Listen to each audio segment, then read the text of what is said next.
Welcome to the Rise Network podcast show, a podcast dedicated to help you reach your dream lifestyle through investing in real estate. We're going to be sitting down with new, intermediate, and experienced investors to talk all about real estate and how it has changed their lives. If you're looking to scale your portfolio or even just get into real estate investing, you're in the right place. Make sure to tune in. Hello, everyone. You are listening to the Rise Real Estate Investing Podcast with your host, Austin Ye and Mayu. What's going on, everyone? Austin, what have you been up to, man?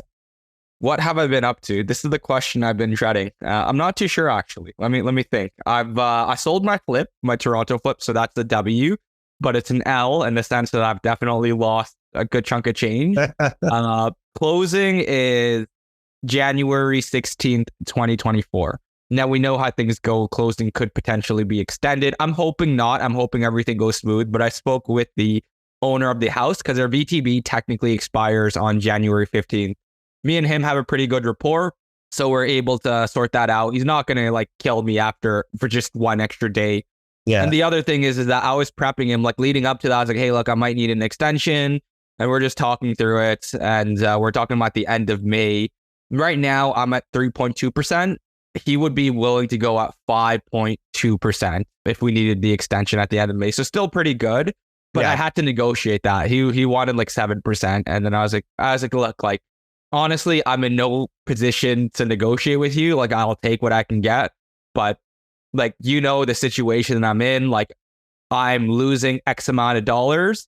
Look, I'm fine taking whatever you want to give me. But if you have any leniency, and if you have any leniency whatsoever, cheaper the better for me, right? So then I guess he found it in his heart. Yeah, you just begged him for it, eh? No, not really, man. It was I knew that I had no position to negotiate, and I was let me try to hit on the guy's morals and his values and ethics, right? I was look, I can't do anything, but I'm losing this much money, so if you can do anything for me, I'll take it. But if you can't, I'll just roll with the punches. And then we got it done. But anyways, hopefully it doesn't come to that anyways, because we got the property sold. Not bad. How much did it sell for? That's public information. You can share that, right? Yeah. So it sold for $950,000. Not bad. Pretty good deal for the person who picked it up, man. Less than $1 million. Not bad for you either. That's okay. It's a little bit of blood. Whatever. We'll talk about that later. We can't talk about it until everything. Yeah, I want it to close. You know how it goes, man. Transactions sell, sometimes they don't close. I'm hopeful that it closes because there was an inspection and a financing condition. They both got waived. So I would assume that the person did whatever due diligence. Oh, another thing that I've been up to this week. I forgot. This was a big one, dude. So the hot water stopped working in that flip. That was one of the things that they wanted me to fix. They're like, oh, go get the hot water back on. It's a rental tank. So no issue. Yeah. Can I name the name? No, I'm not going to name the name of who I'm renting it from. I don't know if there's lawsuits and shit like that. Yeah. Okay. All right. The company... Basically, I was like, dude, I live very far away from this flip. It's vacant. So give me an advance notice on when you're going to get there. And I was like, you know what? Fuck it. I'm just going to come down anyway. So I came down at 8 a.m., right? I went to a coffee shop nearby to work. And I called them 3 times. I'm like, yo, give me a 20-minute notice. Yeah. Every time. Yeah. And then I called them at 11:30 a.m. I was like, dude, no one called me yet. They're like, someone came at 10:20. I was like, are you fucking kidding me, dude? I was like, no one called me. They're like, yeah, they said the house is vacant. I was like, dude, someone was supposed to call me. And when he was there, why didn't he just call me and be like, where are you? So ended up wasting an entire day there. And they were not, with these companies, they have you by the fucking balls, dude. You cannot do anything. They're like, all we can do is reschedule. And I was like, no matter how much I was trying to fight and negotiate, they literally have you by the balls. So they rescheduled for today. Okay. And I was like, the only one thing that they gave me is the exact timing. So usually they give you a 4-hour range. They gave me 1 p.m. Right. They didn't show up at 1 p.m. They didn't show up. They called me at 2:30 and they're like, we're at the house. I'm like, oh, fuck you guys. But that was a time waste for sure. Yeah. It's interesting, man. Even power connection turn-ons and Bell Wi-Fi appointments and fucking all that stupid shit. Think about what property managers have to deal with sometimes, eh? Kind of makes you feel bad sometimes. Yeah, but what's going on in your end, man? Enough bantering for me. Yeah. I don't know if I told you this. I was looking at a house in Scarborough I'm actually going to check out how much it sold for. I'm fucking curious now. Oh, it's the one with multiple offers, right? Like there was an offer presentation date. Yeah. I think I tried to tell you, it was listed at 800K right down the road from a property that I own, or like my Scarborough house. Okay. My Scarborough house, we refinanced. It was a 2-bedroom upper. We made it to 3 bedrooms, added a 3-bedroom basement, refinanced at 8 something in 2019. Okay. Listed at 800. They had 2 units in the basement, which is illegal as fuck, right? But it's what it is. And you know, what the fuck? Shit didn't sell. What the fuck? They probably didn't get what they wanted. I think they didn't. I feel like they didn't update the listing because there's no way it didn't sell. So it was listed at 800K. And I was like, yo, perfect. Like, yeah, it needs like TLC. It needs paint. It needs cosmetic work. That's ugly as fuck. But there's a kitchen, there's a bathroom. I don't have to like structurally really do much, right? Yeah. So I'm like, cool. Like, let me come in here and like at 800K, that's 2019 pricing. I'm more than happy at that price. And so like I meet some genius. I would call the guy. I get my realtor to call him. I go set up an appointment. They were so cocky that they just didn't even want us to have the appointment. They were like, honestly, we had 106 showings. Today's the guy's birthday. Offer day's tomorrow. Like, what's the point? What showings? Yeah, 106 showings. They're like, we're anticipating like 10 offers. I'm like, that's a pretty bad ratio, though. Whatever. 10%. I was just like, bro, like, I'm not really trying to compete in a bidding war, right? So I just like move on to the next one, right? I had an offer accepted in Markham. I think we talked about it on the podcast before. I can't remember if he did it or if he didn't. We brief details. He didn't mention where it was or anything. So just high level, why don't you give us an idea? Yeah, I'll give it. I don't want to ruin the guy's chance of selling it, so I'm not going to give the property. But basically, I guess someone could just find it if they want to, but whatever. Very close to a public transit like station, like pretty popular, Metrolinx, GO Train, that kind of thing. Listed, let's just say I got it under contract at $1,050,000. It was a single family house and it's on a double lot. So the lot dimensions, it's kind of like a trapezoid type thing. Like it's a triangle, or like in the back, it's like not really a triangle, right? So anyways, it was 149 lot by 80 irregular spot, right? So total square footage for the lot is about like 8,000 square feet. That kind of gives you an idea. But because it's 149 frontage, you could in theory sever the lot, which the guy had previously done an application for in 2018 to sever and build 2 semis, which was approved by the city. Everything was good. He just didn't move forward with it, didn't do the permits and stuff like that. So it was 2018. So you're thinking, okay, 2018, and this is what the realtor had to advertise as. You can put 2 semis on here. No one's going to put 2 semis in Markham right in front of a public transit line, like a train line, right? Like no one wants to do that shit. So this property was sitting.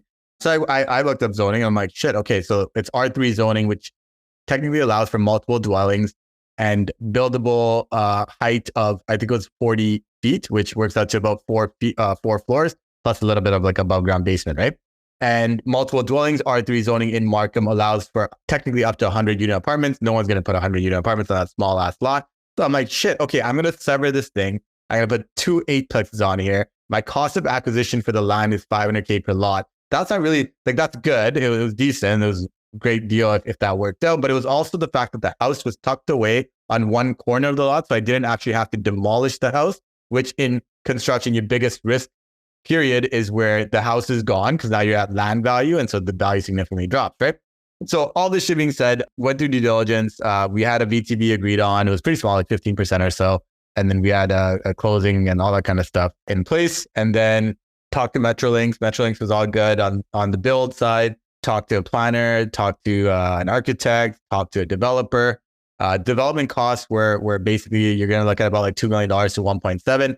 The planner is really the one that shut it down. He's like, look, I know technically the zoning says this, but this is actually, it's within a heritage zoned area. So it's not a heritage, but it's in a heritage zoned area. Heritage zoning is different from the normal city of Markham zoning. I was like, fuck, okay, yeah, you're right. Heritage zoning R3 definition is basically only a 4-plex is allowed, right? Okay. And that's technically not like multiple dwellings. So you would have to sever it because part of my logic was if multiple dwellings are allowed on one lot, you don't actually have to sever it. You can just keep it one lot and 2 buildings on it, right? Exactly, yeah. So in this case, I would have to sever it and then I would have to build 2 4-plexes, which in theory, you still, because like my worst case when I was looking at this, okay, forget the severance. If I could just put 1 8-plex, I'm still happy. Because my cost of land was $1 million. My build cost would be $2 million. All in $3 million, 8-plex in Markham, right across public transit. Solid. But in this case, it was 2 4-plexes, which still works out to $8 million, 8 units total. But to build the 2 4-plexes is going to cost you basically double your construction cost. So I was looking at being all in $4 million plus my land, $1 million. So $5 million all in for 8 units. Puts it at like just over $500K a unit, which is like... That's getting up there though. That is getting up there. Like it's mid. Like it's not a crazy, like I have to do this. It's like, right? For the risk, it might not make sense. Yeah, no, fair enough. Yeah. Sellers still want to work something out. I'm like, man, like it's not like price. It's just like, what am I going to do with like, even if you sold me this house for like $900K, what am I going to do with it? Mm-hmm. I don't know. Maybe there's something. But it just goes to show that there's unique opportunities out there, right? Like, just to wrap it up before we jump into the podcast, there are sellers that are willing to negotiate even on single family houses or VTBs and all of these creative things. So like, just shoot your shot out there in the market right now as it's slowing down, because when things pick back up, whatever that may be, you're not going to have these opportunities anymore. Everything is going to be back to the seller's terms. But anyways, let's jump into today's podcast episode. We have Andrew Chubetta from Caveat LLP. He's a paralegal expert down in the Hamilton region, but of course he services clients far and across Hamilton. He specializes in LTB issues. So this podcast episode is going to be all about the LTBs, both the problems with it, how you can work around it, how to negotiate with tenants, what best practices are for landlords, understanding the LTB laws and how to maneuver around it. So I think that this is probably one of the most quintessential topics that real estate investors should know, but there's not many resources out there talking about it. So you guys must listen to this episode. You're definitely going to get key nuggets out of it. If you guys enjoyed the podcast as well, share, like, subscribe, give us a 5-star review on Apple Podcasts and Spotify, and let's jump right on in.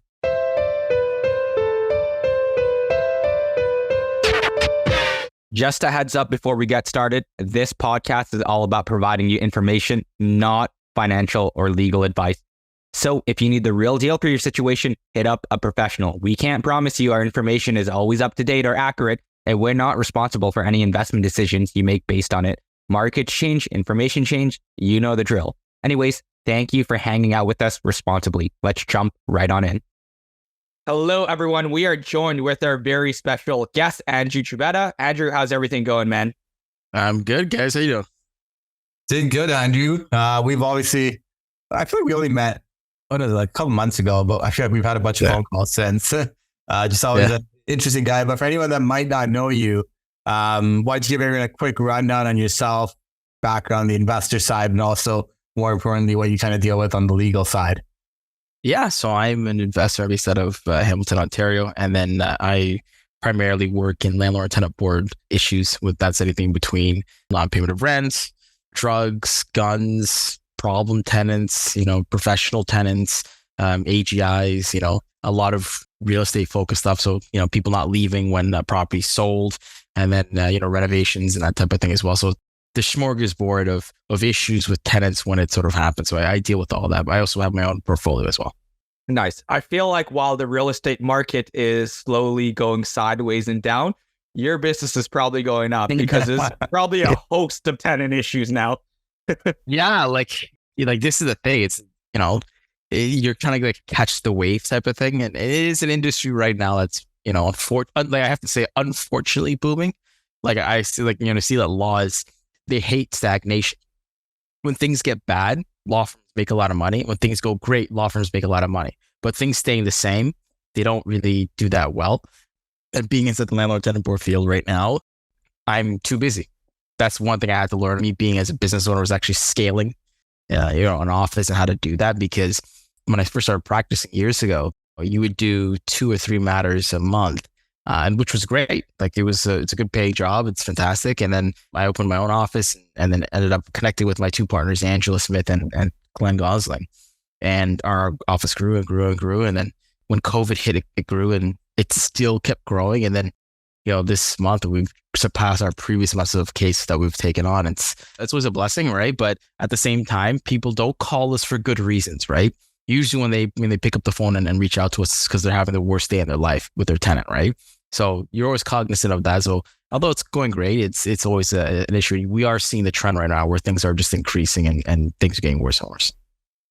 Yeah. So I think the entire purpose having you on, and obviously we would love to chat with you, but we're hearing this more and more, and the market is obviously increasing delinquencies. while we haven't really seen it in like mortgage foreclosures and stuff like that, that's kind of like stayed about the same as pre-COVID. You're hearing more and more like tenants not paying rent, tenants being aware of their rights and so on. So I'd just be curious to hear, like, what are you dealing with on a daily basis? Like if you were to pinpoint the top 3 types of like issues that you're dealing with in today's market on the legal side, what would that look like? Like the biggest number one thing is not payment of rent. I guess that'll always be king, but right now it's getting worse more than usual because we're seeing the interest rates increasing, cost of living is going up, inflation is going up. The homeless camps near my office are growing. So it's everything is just cascading down. So the N4 of non-payment of rent is king. Like it's always going to be the biggest amount of files that any office carries. And I'm a pretty big proponent that if you're an investor, you should be able to know how to do an N4 for non-payment of rent and handle it if it goes to the board. Like that's an application that, as much as I'm happy to handle matters like that, I do have issue with investors calling us repeatedly for N4s. After the first one, if you own 6 properties, you have an N4, like we'll do it for you once, but the second time you need to know how to do it yourself. Like that's not something you should be hiring a practitioner for. But the other things, like the second and third things is actually like landlord move-in, like N12s. Those have increased by 77%. I saw an article online, but they've drastically increased along with sales because everyone's selling their investment, right? These duplex, triplexes, single families, that kind of thing, they're all being sold. And any tenant that's not a property is going to get an N12 once the sale's going through because the person that's likely buying it is not an investor. It's going to be someone moving in. So there's just a ton of those these days, just nonstop. And how much of those would you think is like bullshit? Like realistically speaking. Yeah, realistically, a lot of them. I would say like, but this is the thing, like that's where my blinders come up because I only involve when things go wrong, right? 90% of tenants leave once they know the property's being sold. But that 10% that stay, that's a huge amount of people. 10% is massive, right? It's not Ontario. And out of that 10%, how many of those notices are full? I know what tenant advocates would say, probably say a lot of them, but the reality of it is that the reason why there's so much like bull when it comes to the N12 is because there's no way of ending a tenancy in Ontario, really. You have to have a reason. You can't just say, I don't want to rent my property. Like I'm fine paying the vacant home tax. I just don't want anyone living in it. I want the asset. I don't want anyone living in it. There's no way of dealing with that. There's no way of just ending the tenancy in total, just if you wanted to increase rent. Right. And it's like, that doesn't really make sense. Like, and that kind of, I know New York and so it's a political position that some people have and it's fine. Yeah. Like if you believe in rent control, that's okay. Like, that's okay. That's fine. If you want to believe in that. It's not something I prescribe to, but there's people that do. But you start to see these issues with these large multifamily places I was just speaking with Austin about this today. It's like inside New York, right? Where you have all these units and it's 12, 30, 40 units. And the landlords are leaving a dilapidated state because they likely don't have the investment capital to completely refurbish it. And there's no incentive for them to do it in the first place. So they'll keep things directly at board. And we see that here, right? So it's the same thing. It's like if you're talking about big companies, like they have more potency to deal with like issues, but smaller landlords, they're doing the N12 because they likely have a reason. It's just doesn't work with the way the RT is currently drafted, right? And that's a big moral and legal thing that people go and get into fights with about all the time. Like to me, and I come from like an East African nationality, and like 90% of the planet, if you own a house, it's your house. You get to do what you want with it. If you don't want someone in it, they can't be there. That's it. Like my dad to this day has no clue what I do. Like he doesn't understand it. He's just like, well, what do you mean they didn't pay rent? Okay, why don't you just go get the police? They'll come and they'll take him out. Like, no, you can't do that. You got to go to court. Well, how long does that take? Well, like 12 months sometimes. 12 months? What do you mean 12 months? You can't just go and take them out? No, you can't. You're not allowed to do that. Right? And it's like, it's that type of thing, right? In Alberta, like, Alberta has different tenancy laws. Why do you think we ended up here? Because this is now just like a philosophical conversation here. But why do you think we ended up in the scenario of needing rent control? I'm just curious your thoughts there.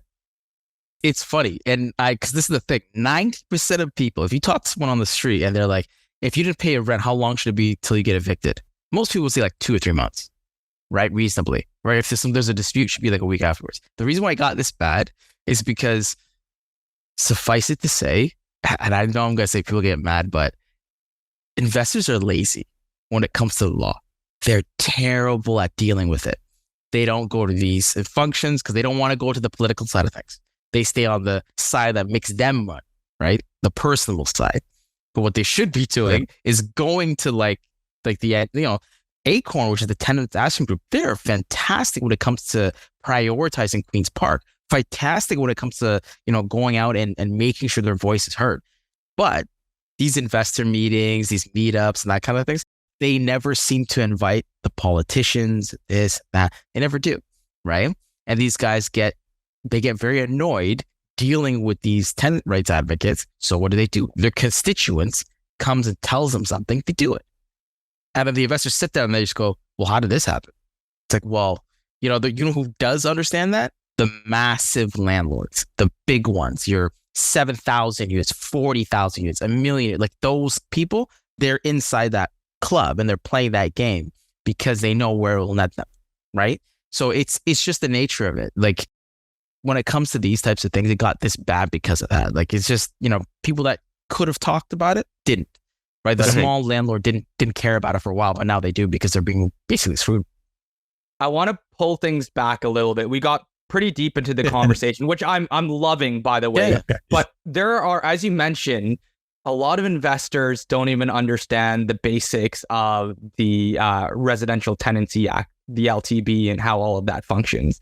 So one thing that you've mentioned is that one of the valid ways to get a tenant out is serving an N12, meaning that you're moving in or the person buying it's moving in or direct family members moving in legitimately, right? Mm-hmm. Legitimately moving in. So just to explain, because I get this question a lot, and I'm sure some of our listeners don't know as well. What is like a contract lease? What is month to month? Is there any like material differences between that? Can you evict a tenant if they're month to month? Would you be able to outline some of the high level basics around that?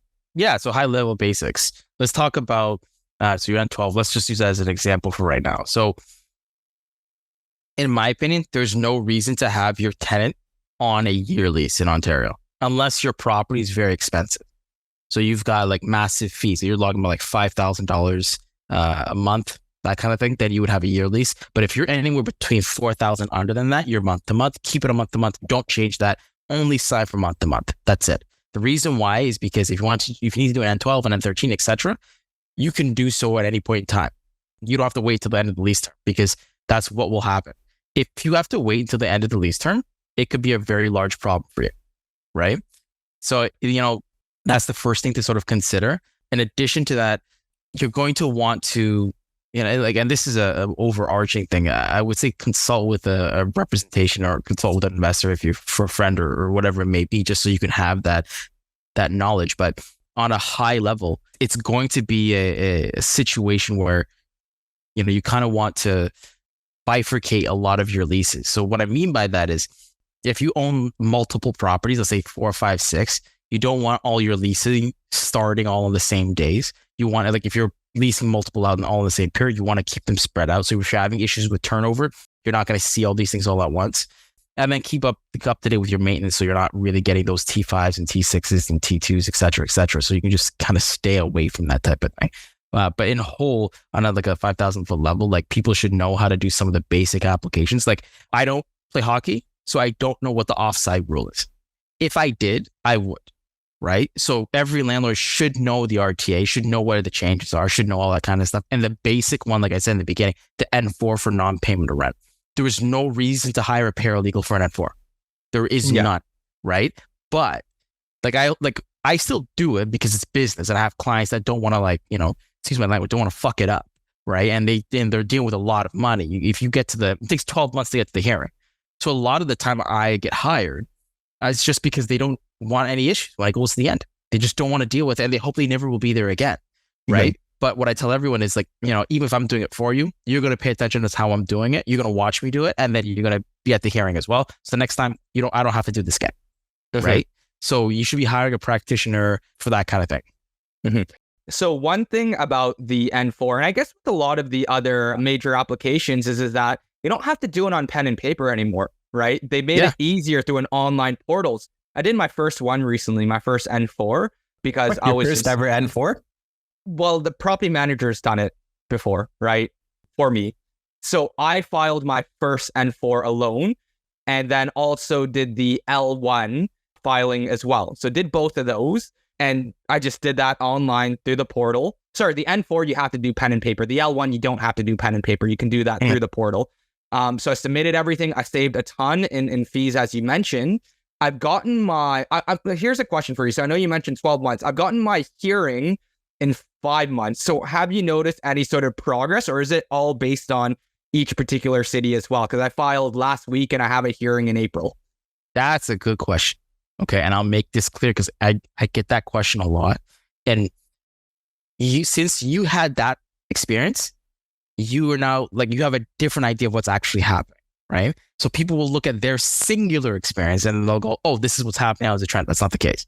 So you filed an N4, which now you'll get a hearing date pretty quick when it comes to knowing what the date is. So the board has done all these changes for an automated system. They're even doing invites now. I can schedule my own hearings for clients, that type of thing. Most people are having that experience with the N4 application only, not the N5, N12, N13, nothing else, just the N4. You will get a hearing date allocation within a week, 2 weeks, 3 weeks. The furthest I've ever waited is 2 months, and I've gotten it. Okay. And I'll also not have to consider if you're filing right now, because I'm just going to date us. It's November 21st right now. If you're inside December, it's going to take longer because you're going to the holiday season, right? So you may not get the automated thing. For every other application, they tend to come, within certain things. So at N12, you're going to see 6 to 8 months. And then, so you're likely going to get right now they're booking for April, May, June. I'm getting hearing dates in June for my L2s. That's it, right? Wow. Yeah, right. I filed one inside May of this year, and I just had the hearing date inside April of next year. The L2. Ridiculous. Right? And this is the thing. I have other matters that I've filed in January. I have one in January that I filed for, it's on Finch Road inside Toronto. I have yet to receive it. That's in January. Out of all my, because I have, just myself, I have 300 and something, our office is about 300 matters, right? That's what they're active through our portal. There are some that we have filed multiple months ago that we have received no hearing date. So it is not congruent. So that's why whenever I see people talk about it online, like 6 to 8 months, 11 months, 12 months, anyone that says that and they're firm about it is either a liar or a fool. There are so many outliers popping up over and over again where I just don't trust it anymore.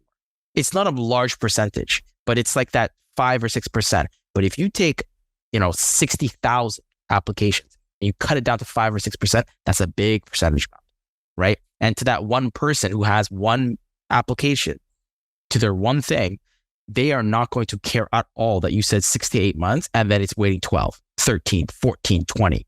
They're not going to care because, that's their one matter and they are just the outlier themselves and they've never dealt with this before. So it just happened to them. So that's why I try to tell people just keep understanding and try to keep things realistic when it comes to this type of stuff, because the honest answer is, I don't know. I don't know. I don't know how long your hearing date will be. And I answer this question every single day, 365. Yeah. I did an N4 for a lovely family inside Brantford. The tenant there is a nightmare. She actually accused me of entering her house and stealing the cat. And it was a whole thing of the police were called. Police contacted me off. It was a whole thing. I explained, no, I was in court that day. No idea what you're talking about, the whole thing. And her hearing, it was filed in January of 2023. Her hearing was inside November of last year. I said last year. It was adjourned in November. We're still waiting for the hearing date. We just got the hearing date 2 days ago. It's going to be inside January. Wow. So this lady's waited more than 15 months. That's right. An N4. That's not even that's an N4. Oh, yeah. It's an N4. And it's because, and this is the thing, before with this system, the adjourned matters would come up in 3 or 4 months. You're now adjourned mattered. If your matter's adjourned, you're waiting 8 months now. It's like starting from the beginning. So with your N4, you're back at the beginning. So you're waiting at, so it hasn't gotten better. So what's the solution? I guess all these issues aside, because timeline is something that we've dealt with even back in, I think 2018 or 19. I had 6 month waits even back then. Obviously during COVID, it got worse. And now it seems like it's getting a little bit better, which really just means back to the status quo of, 5 to 6 months, depending on if you're lucky or unlucky. Aside from all the issues, what are you seeing people do well? Because as investors, we still need to buy properties. Most of us still want to buy in Ontario as much as everyone's talking about the US and Alberta and stuff like that. Like I still want real estate in Ontario. So what's the solution? Is it stick to vacant properties? Because me and Austin have had this conversation with other people, both on and off the podcast. The reality is tenants are well aware that if they were to vacate a property, they're likely going to pay significantly higher. In about 90% of scenarios, the rent is going to be higher, right? So this is all over the media and you just have a lot more of an educated tenant base, right? So I'm just curious, like, what are you seeing people do well? Is there a solution? Is there something that people can do to kind of protect themselves? Yeah, just curious what you're seeing there. Just to quickly add on to that, you mentioned things are getting better. Are things actually getting better or are they getting worse? Because there's mixed headlines. So yeah, wanted to answer that as well in the question. It's both. When it comes to if things are getting better, it's better in transparency and understanding where your matter is. The portal system that they placed out does do some things better. We know where the matter is in stages, if it's screened, if it's going for a hearing day, if the order's pending, all that kind of stuff. So for communication, it's better. Before, you would send it in and that was it. You would just get a file number. I was like, and everyone would just say, we're waiting for a hearing date, and the board wouldn't answer you. You would email them, call them, they wouldn't give you a response. And it's sort of just like, you'll wait until you get it. And that was kind of it, right? But now you do have stages and all these other things. But when it comes to practically getting matters done, no, it's worse. It's worse. Like I've been practicing long enough. I've seen the earlier times, I've seen the middle times, and now it's just really bad. It's not getting better. We're seeing consistently more wait times, and things are getting worse and worse. But it's not going to be a situation as of right now where things are going to get better anytime soon. So I'm down on record for this. Like you can hold me to it, right? Like I get to arguments with my other colleagues about this nonstop, and there are other paralegals and lawyers who you'll talk to who may think different than me. I don't have this is not the regular trend thing that I'm talking about. I'm just in the opinion that things aren't getting better and they're going to get worse because I don't see the government moving fast enough to fix this. That's what I think. And just to add on to that, where there was an article, sorry to interrupt, but before we move on this point, there's an article that came out a few days ago. I think the Tribunals Ontario published the annual report. And to your point, there's an increase in backlogs from 34,000 from March 31st, 2021 to almost 54,000 2 years later, as of March 30. That's almost a double of an increase. So to your point, the data also aligns directly. Like the backlogs are getting a lot worse over Austin, time. I'm busy. Like I don't think you understand. Like when I say I'm busy, I already have too many, and I still have more. Like I have to turn away clients, right? And what ends up happening is you see with paralegals, any good one is beyond difficult to get a hold of. Because they're just swamped with all this work. And you as a practitioner, you've got to say no to people crying. You got to say no to people that have lost everything, are going through bankruptcy, maybe being foreclosed. They have someone smoking crack in their house and they're living upstairs. I have someone throwing rocks at a child's window, right? Like everything, all the worst of the worst you can think of, it's happening, right? And I will be honest, it's the 1%. These are people that are that 1% that are going to do this. 99.99% of people don't do these types of things. It's the small percentage of 1%. But 1% of a massive population is an incredible amount. And right now, there are a lot of paralegals. There's not that many great paralegals practicing so significantly, right? So, I hope that the market can shift and there'll be more paralegals coming in, because I think people are just running away from it, because what ends up happening is people flame out, right? They take on too much than they can chew. We have colleagues retiring every other day. I just keep saying, oh, you hear about her? Oh, yeah, she's leaving. Yeah, she's done. Like she's not going to continue. So like you're seeing that, right? The market is burning people out of the business, right? And it's hard. It's hard for practitioners. It's difficult. It's also difficult managing how client expectations on when your hearing date's going to come in. And all this stuff trickles down to us and it comes to us, right? And these situations that people are consistently having these problems over and over again. That's just like the high level on of things are going to get better basis, right? I just don't see it, because I don't see my colleagues seeing things better. I don't see my colleagues not leaving an industry. I don't see my colleagues not calling me and saying, oh my God, holy crap, what the hell's going on? Yeah, I don't see that yet. Until that changes, my mentality is just going to be that. That's it. So you want to go into your question? I sorry for the interruption. Yeah, no worries. So then, sorry, what was my question? It was yes. It was the solution based. Oh, like, the solution for people who are looking to sell things vacant or buying properties and they want vacancies. What is the best approach to that? Yeah, yeah. You just dump money into it. That's what it is. It's just there's not enough clerks. There's not enough adjudicators. There's not enough staff. Right.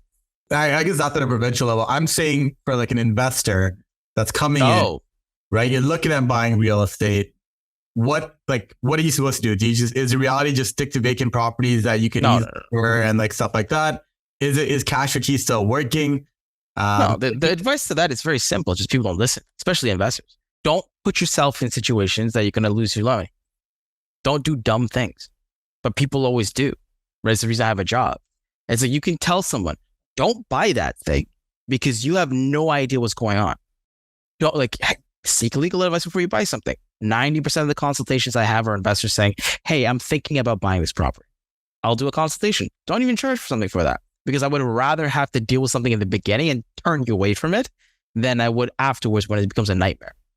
So, right. But that's the thing. It's like people, they don't listen. They just they go into situations and then they're inside there. They put themselves with a rock and a hard place because the investor hustle mentality without they'll jump before they look before you leap kind of thing, right? They don't look, right? And LTB now is the repercussions are so bad. And there's always, what drives me insane is that there's always an investor that got away with it. Like this guy's, I just did this. I did the N11 and they walked away. And it's like, I don't care. It's like you're playing with a bomb. As soon as something goes wrong, you will get foreclosed on. You will go bankrupt. One tenant can ruin an entire portfolio of properties. And you're going to tell me that's not something to consult legal advice with? It's just it's the mentality. It's like everything can be fine until someone did the bad.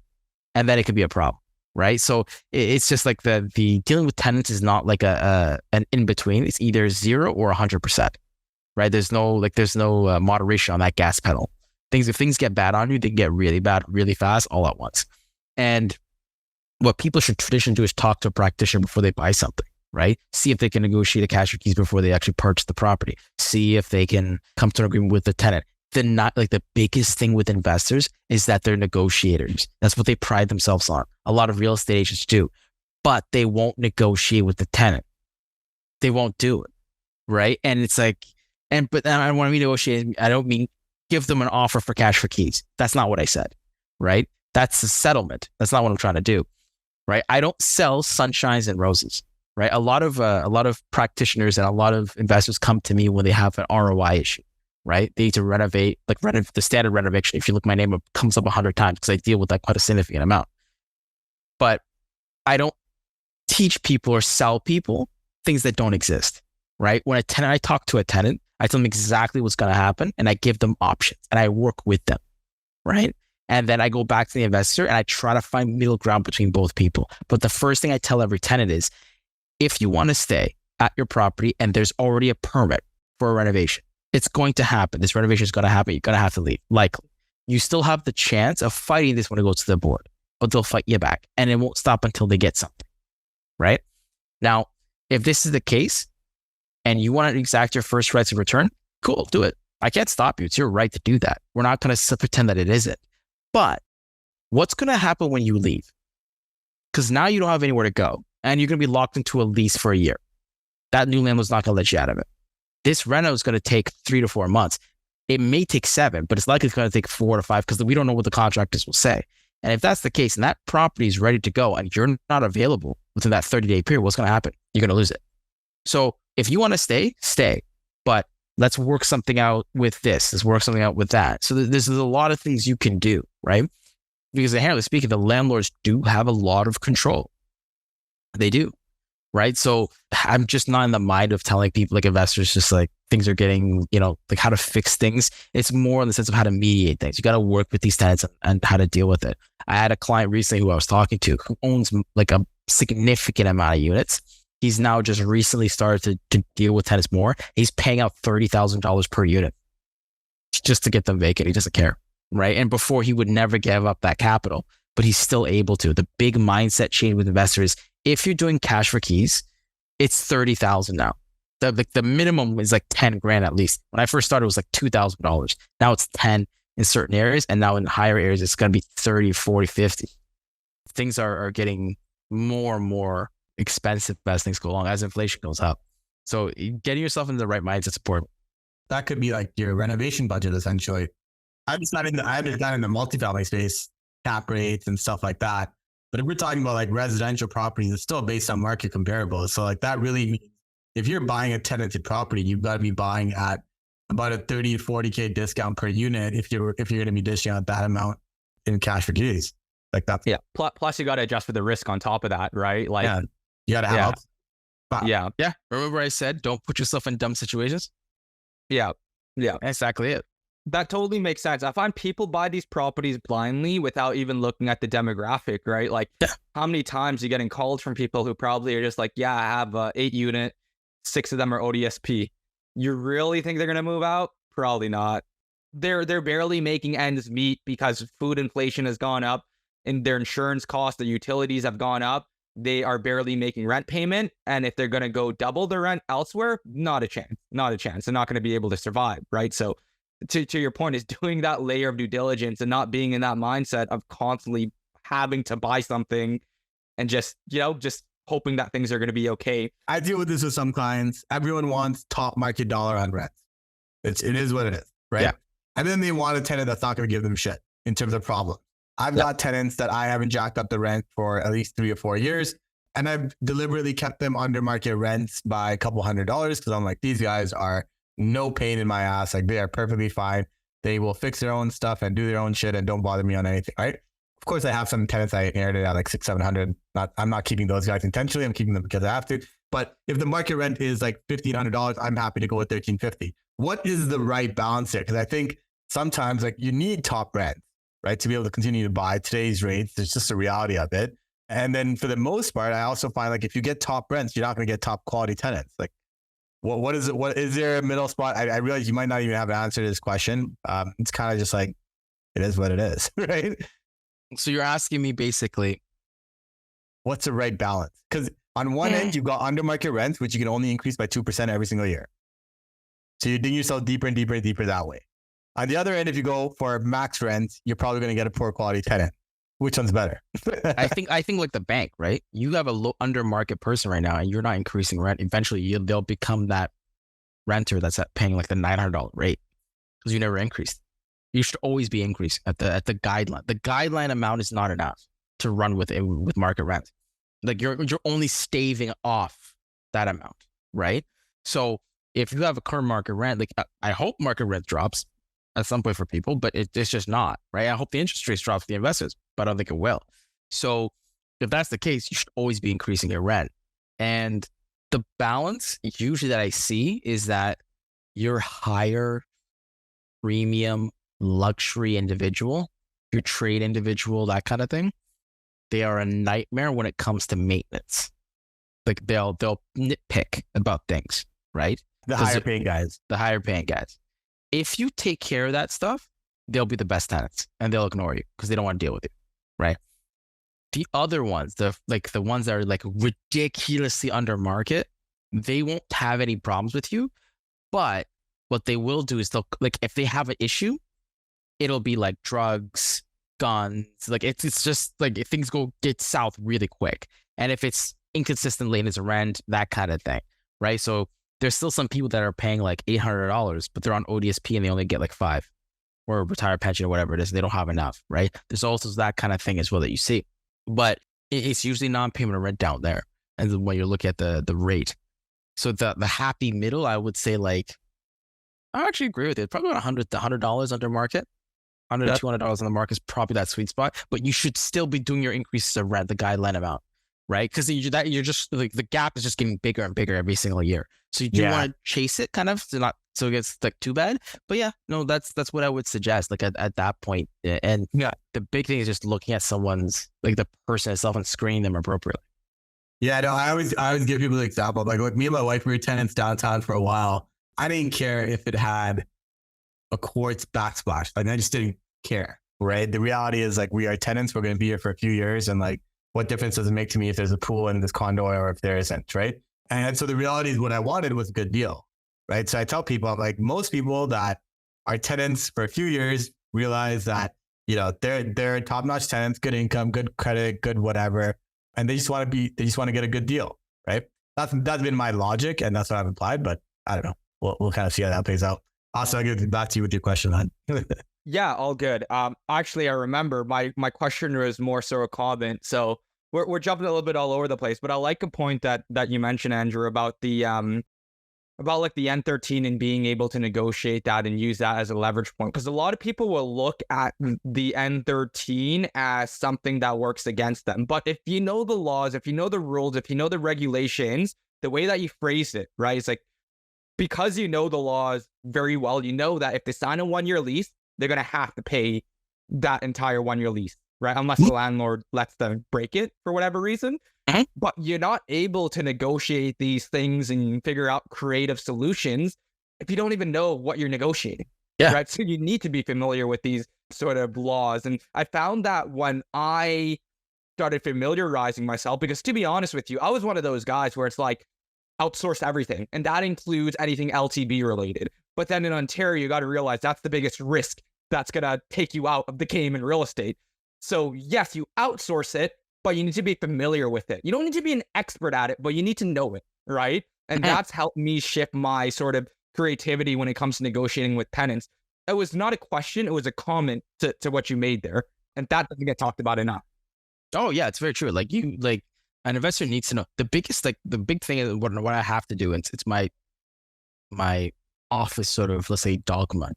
And the Bible inside the office is that when you have an N12 or N13, the investor is nowhere near that file at all. You don't talk, you don't call the tenant, you don't meet with the tenant, you don't message the tenant. I don't want to hear that you talk to them after I didn't know about it. Whole thing, because the biggest threat to N13 and N12 is the landlord. Because the landlord doesn't know the law. That's it. I have to, like, even if I'm dealing with a 200 unit investor, I gotta pretend that he is a fool and he doesn't know what he's talking about. Because I've had like entire matters. I've waited 8-9 months. The landlord said something, whole thing just falls apart. And he just says something like innocuous, like, "Hey, you know what? Why don't we talk about the rent instead of like me doing this N12? Let's talk about the rent. Maybe I can increase the rent. N12 done. That's it, gone, right? Because the affidavit says that you're moving in, and now you lied."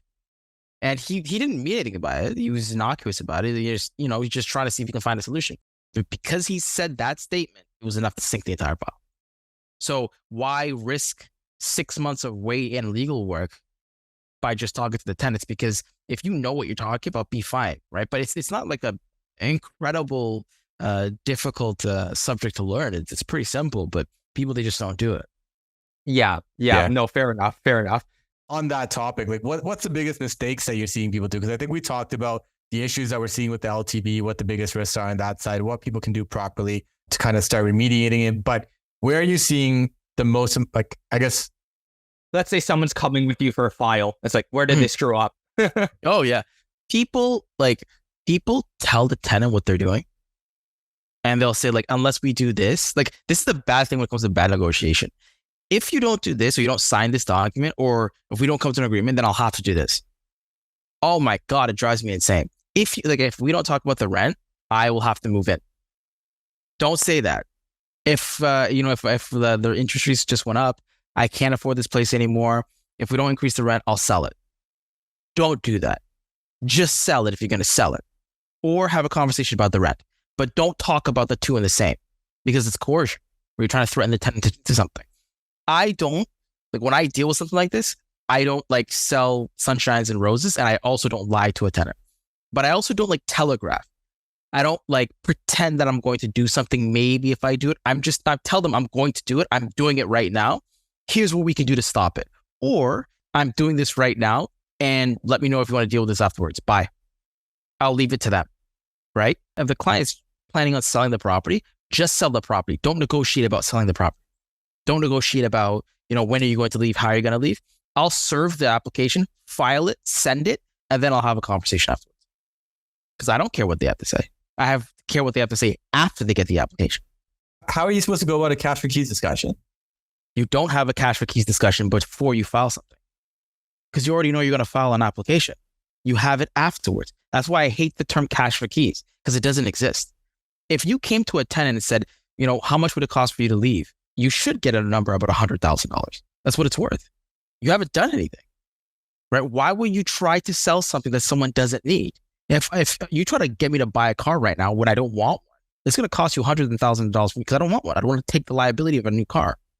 But an investor will do that and think, why would this person think this one? You have nothing to offer them. They're not being evicted yet. What I do is I send the application. I do everything. They understand them leaving is non-negotiable. That's it. It's happening. Landlords don't negotiate. They dictate, right? So when it comes to this particular area, it's like if you have an N12, if you're selling or someone's moving in, because you know what's happening, serve, file. Put some weight in what you're actually saying, because you shouldn't be threatening people doing that kind of stuff. Just do it, right? And that's the big thing that people never listen to me about. They'll say, well, I'll talk to the tenant because I have a good relationship. That tenant doesn't give a shit about you. They don't care, right? As soon as you tell them that you're doing something, they're going to immediately turn into business mode. And then that's where landlords get shocked. They'll go, I was so nice. I sent them a gift on Christmas and I didn't increase their rent. And I was like, that's your fault. They never asked to be your friend. My tenants don't know who I am, right? They know my name. They know what I do. They know a P.O. box. That's it. They don't know, that I like Downton Abbey. They don't know what I like on my Starbucks drink. They don't know anything about me, right? That's the way it should be. I'm professional with them. I don't mistreat them, but they don't know me because I'm not their friend, right? And these landlords will do this. These investors will do this. They'll try to keep a good relationship with their tenants. It's like, no, keep a professional relationship with your tenants. You serve, you file. Afterwards, then you can have a discussion. Hey, you've got this N12. I've served you. I filed you. I've got the 1 month's worth of compensation I've given to you. The baseline what we need to talk about is that the 1 month's worth of compensation. How do I give you this check? Can I e-transfer it to you? Can I mail it to you? What do you want to do? And the first thing they'll say is, you're evicting me. Like, what do I do? Like, I don't want the money. It's like, no. I have to give you the money. So even if you don't accept it, I'm going to place it inside your mailbox. Now, if you want to fight it, you can. We can go to the landlord-tenant board where I can make a case for you to be evicted from the property due to a sale, right? Or me moving it, whichever it is. Do you want to discuss before we go to a hearing if you want to leave on your own terms? Now's the time to ask me. You don't need to tell me right now. Think about it. If you want to leave earlier, if you want to leave at a certain period and not take the risk for going for a hearing, just let me know. Have a good day. Click. That's it. I leave it to them. Whatever you want to come up with. Sometimes they'll come up with $20,000. I'll just say no. No, it's not worth that because I filed. I've got the thing. You were supposed to get 1 month's worth of rent, which I did. He's like, well, it's going to take you 6 months. Absolutely. Well, it's taking me 6 months. That's the way it's going to be. And that's it. Do you need help removing boxes? Do you need help for this? It's worth to me if you leave 4 months now and I pay for your moving boxes, I pay for your fees, you can leave in 4 months. But if you want to just say, because if it's going to take me 8 to 10 months, 12 months, whatever it is, I should pay you 20 grand, the answer is no. When you do it your way you're supposed to, it takes all that power the tenant away, right? Which it's supposed to be in the first place, because the reason why you give them 1 month's worth of rent is what they're entitled to. Right? If you walk in for just cash for keys with no application, that's on you. You do that to yourself. That's all it is. So yeah, I mean, that's the powers in the tenant if you walk up just asking to sell them something. And it's like, it's the same thing with anybody, right? But people think the laws are not in their favor or whatever. It's like, no, the N12 is hilariously in the landlord's favor. Hilariously so. And it's like, they'll still negotiate. It's like these things where these like real estate agents, they'll say like 3 months worth of closing, 2 months worth of closing, tenants in there. And it's like, I get these deals. I look them over every day and I just go, why? Why did you think this would work? Did you talk to the tenant yet? No. Did you serve the tenant yet? No. It's like, cool. That's great. Like, this is going to be really good for you and your insurance. And it's because they do these things. And it's like, you just try to, again, people don't consult. They'll get themselves into stupid situations. That's what will happen. Makes sense. Yeah. I mean, I think you can probably attest to this as well. We see that very often. People buy before they think, before they have a game plan. That's why in the podcast, we mentioned in a couple episodes, when I do multifamily, I put a condition in there that allows me to negotiate prior to going firm on the deal, because I need to have some sort of comfort in seeing if I'm able to negotiate and get the tenants out prior to closing. Because if not, and all of them do intend to stay, if it's a multifamily property and there's no there's no avenue of an N13 because the property's in decent shape, which a lot of investors buy properties that are not distressed and it's fully tenanted. Tenants are paying rent on time. Your hands are pretty tied at that point, right? Yeah, So you got to do these things prior as part of the due diligence prior to closing, ideally. And it's next to it's not impossible, but probably close to impossible during the bull market. But now there's so many opportunity to do that because multis are just sitting there. So you could put these flexible terms in your contract to better negate your risk, and seeing if by closing there's a good likelihood that a couple of tenants would be gone, right? Yeah. Also, I just wanted to quickly touch on, like, this is the last question on my end, is penalties, right? Because there are things that landlords do that are not on side with the LTB. And look, I don't encourage anyone to break the law, operate within the rules of the game. So bad faith evictions through an N12 is a very common one, right? And it's probably increasing. Right? So that's a common one. Another one is correct me if I'm wrong, landlords renegotiating with tenants to increase their rent and getting them to sign a lease. And that tenant can go back and say, hey, you could technically only increase it by whatever, the 2%, whatever the guideline is. But what are the common things that people are doing there that are incorrect? And what are the potential penalties of landlord going through those avenues? It's like your flavor of like 50 Shades of Grey. Like, how bad is it gonna get, right? But the biggest one, like, first of all, I'll touch on is like N12, right? Like the either non-payment, like the move-in or the sale. I out of all the defense that we do for landlords, that's probably gonna be one of the highest ones, right? And it's from innocuous stuff. Like they'll say they're moving in, and then 7 months down the line they'll sell it because they went broke, right? Like a lot of my investors will deal with that. Like they'll buy a property, rent it. They can't afford it. Interest rates went too high. They sold their current property, moved into the other one, and then 8 months down the line they still couldn't afford the interest rate. They'll sell it, and then they'll get sued, right? Yeah, you're gonna get hit with something. It's the way the law is. What are the penalties for something like that? What's the max it can go up to for an individual and a corp? Everyone sees the fines, right? Everyone talks about the $150,000, $200,000, $300,000 fines, $60,000 fines. That doesn't happen often. It's really rare. If you are stuck in a financial situation and you do something against the RTA, remember, the RTA is not punitive. The landlord-tenant board is not punitive. It's not, right? Those fines don't go to the tenant. It goes to the board. It's not punitive. It's restorative. Your actual threat is damages. What was the tenant damaged? How much rent did they increase in payment and rent? If they get that, right? In the scenario that I provided, how much was moving costs for them? All those things. That's what you're actually looking at. So in most practical situations, your cap is at $35,000. That's what your cap is, right? If you got a 120 unit property, you're trying to get to the higher ROI, you lie about N13s, you lie on your contract report, you lie on your permits, you do all these things to increase the rent, and then people leave, then you don't let them back in. Yeah, you're kind of, and it's also severity, right? Did you shut off the water? Did you shut off the heat? Like, what did you do exactly? How big was it? Like, was it in the newspaper? Was it on the list? Then you start to see the board get real interest, right? And because they want to penalize the corp, they want to penalize the landlord. That's when you start to see it.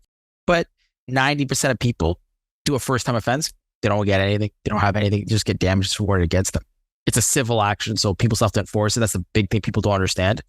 If you have damage against a tenant still has to enforce the actual order. With some investors, it's a big deal because they have things in their personal name, right? They have another income property, whatever it is. But people in corps, yeah, man, there's a lot of investors that don't pay off these damages because it's a civil action. So you have to go through the small claims court. You have to go do a garnishment. You have to go and do writ of seizure and sale. It's a lot of things, and it's expensive, right? So the same things you got to do to a tenant to recover rent. Yeah. That tenant has to run through the same hurdles.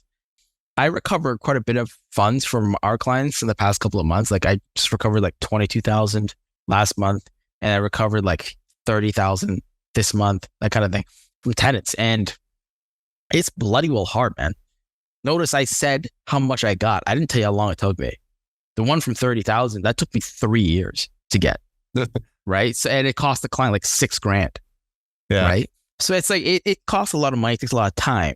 So there's a lot of people that don't understand that. So a lot of investors don't get that. It's like the same reason you don't want to go after the rent It's the same reason they're not going to come after you. So that's also something to consider as well. Not that I'm trying to coach you into breaking the law, because that's not what I'm doing. Can we talk a little bit about that collection process? I know we're running out of time here, but I think this is important for everyone because most people at some point will deal with non-payment of rent if you have enough units and tenants and so on. So you get the LTB order, which will say, you have to pay X amount of dollars on X amount of days, and here's your payment plan or whatever, unless you've already negotiated one, right? And then they eventually at some point stop paying, and then they just kind of leave on their own. And then now you're stuck with an LTB order that says you are entitled to. My personal situation happened a couple of years ago, $15,000. The guy up and just left because he missed the payment on June 15th. And so he left before June 30th. Left my place in a complete mess, right? But I didn't know where he moved to, right? And I wasn't about to go to small claims court when I can't even serve the guy. What are the next steps? How do you go about actually getting that money back? Okay. Your best ability of getting that money back is actually before that step. Way back at the beginning when you got the tenant, driver's license, make and model of their car, and a photo of the license plate. If you can't get their ID, get a photo of the license plate and then make and model of the car. Get something, right? When you take your first rent deposit, take a photo of the check. Do not take a money order. Do not take a cash order or that kind of thing. Get a check. Get a certified check. And then those bottom number is the routing number and transit number of the bank. And I can garnish the bank. With your name and the driver's list, I got the date of birth, etc. I got the code. I can go ahead and search him a couple of years and I can find him. So that's your biggest thing. And doing a garnishment on their employer, if you don't have the employer, you can garnish the account, your bank account, right? Whatever that is. You have those two options. If you don't know anything about them, but you know where they are, you could do a debtor's examination. Debtor's examination is you give them a sheet, how much you pay for all utilities, how much you pay for your rent, how much you pay for all this other stuff. And they have to tell you where they work. They have to tell you and disclose if they have any bank accounts and their taxes, all these things. Now you can go through their finances. If they are a person that works and has money, you can garnish them. But because you sucked and you didn't get the information and you didn't get the personal information, I can't do nothing. That's it. If you have a driver's license, okay, because I think I have some of this stuff and I've got unpaid rent. I honestly love this because I'm going to be in this situation. I'm now kind of like payday. Okay, so hold on. If you have a driver's license, I don't have a picture of the car, but they also, I'm sure, change your car. I have a picture of a draft check that they kind of just gave me for one of the rent payments. I don't know where they're currently located. Can you still somehow get the money? If you have the orders, yeah. The orders don't expire when it comes to recovery. It does not expire? The orders expires for enforcement, for like the eviction, 6 months.